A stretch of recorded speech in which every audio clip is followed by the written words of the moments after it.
जय श्री राधे कृष्णा। देवर्षि नारद जी जो हर समय भगवान विष्णु जी की साधना में लगे रहते हैं और उनके मुख से हर वक्त नारायण नारायण का जाप निकलता ही रहता है। नारद जी को एक दिन अपनी भक्ति पर बड़ा ही घमंड हो गया। उन्होंने भगवान विष्णु जी से एक दिन निवेदन किया कि हे प्रभु, इस संसार में मेरे जैसा कोई भक्त नहीं होगा आपका। इस बात पर भगवान नारायण जी ने कहा कि ऐसा नहीं है देवर्षि नारद, आपसे भी कोई बड़ा भक्त है मेरा जो धरती लोक पर रहता है और उसका नाम है बिरजू। नारद जी को इस बात पर बहुत गुस्सा आया। वे सोचने लगे कि ऐसा कैसे हो सकता है, इसका जरूर पता लगाना पड़ेगा। और उन्होंने स्वयं धरती लोक में जाकर इस बात का पता लगाने के लिए मन बना लिया। जब नारद जी ने धरती लोक में जाकर देखा तो आश्चर्यचकित रह गए। बिरजू एक साधारण सा किसान था जो सुबह जल्दी उठता और बिना नहाए धोए बासी मुंह से ही 9-10 बार नारायण नारायण का जाप करता और फिर अपने बैलों को लेकर खेत चला जाता। खेत में हल चलाते चलाते मन करता तो नारायण नारायण का एकाएक भजन गुनगुना लेता।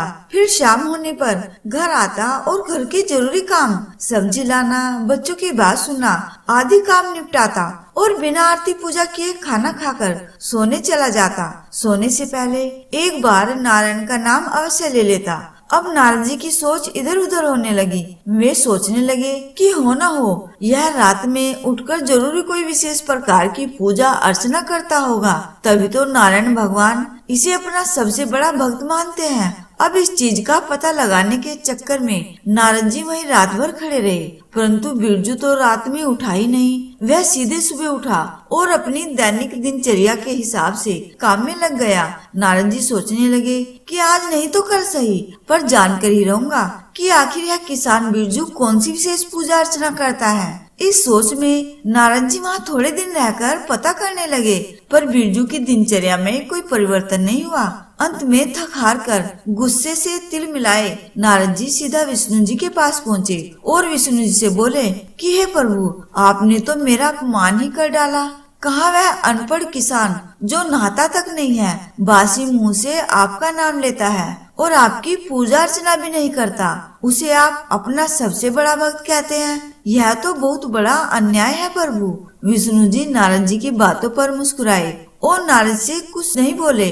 कुछ दिन बाद विष्णु जी ने नारद जी को एक बड़ा सा कटोरा दिया जो पूरा तेल से भरा हुआ था और नारद जी से बोले कि इस घड़े से एक भी बूंद तेल का गिराए बिना पूरे ब्रह्मांड का एक चक्कर लगा कर आओ और ध्यान रहे कि तेल का एक भी बूंद नहीं गिरना चाहिए। नारद जी बेचारे करते क्या, तैयार हो गए। कटोरे से तेल न छलक जाए इसे ध्यान में रखते हुए बड़ी सावधानी से ब्रह्मांड का चक्कर लगाने लगे और 7 दिनों बाद पूरा चक्कर लगाकर भगवान विष्णु जी के पास पहुँचे और विष्णु जी से बोले कि हे भगवान, संभालिए अपने इस तेल के कटोरे को। मैं इसे इतनी सावधानी से ले आया कि इसमें से तेल का एक भी बूंद नहीं गिरा है। विष्णु जी बोले, ये तो बहुत अच्छी बात है, पर मुझे ये बताइए कि इस 7 दिनों में आपने कितनी बार मेरा नाम लिया।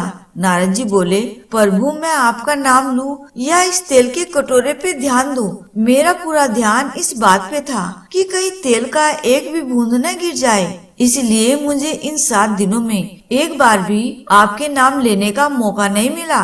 भगवान बोले, बिरजू किसान तो गृहस्थ जीवन के सारे कार्य करता है, उसे पूरा दिन हजारों काम करने होते हैं, 50 तनाव से गुजरता है, फिर भी वह दिन में कम से कम एक बार मेरा नाम लेता है। और हे नारद, तुम्हारे हाथ में तो केवल एक तेल का कटोरा था और तुम मेरा नाम लेना ही भूल गए। अब तुम ही निर्णय करो कि सबसे बड़ा भक्त कौन है।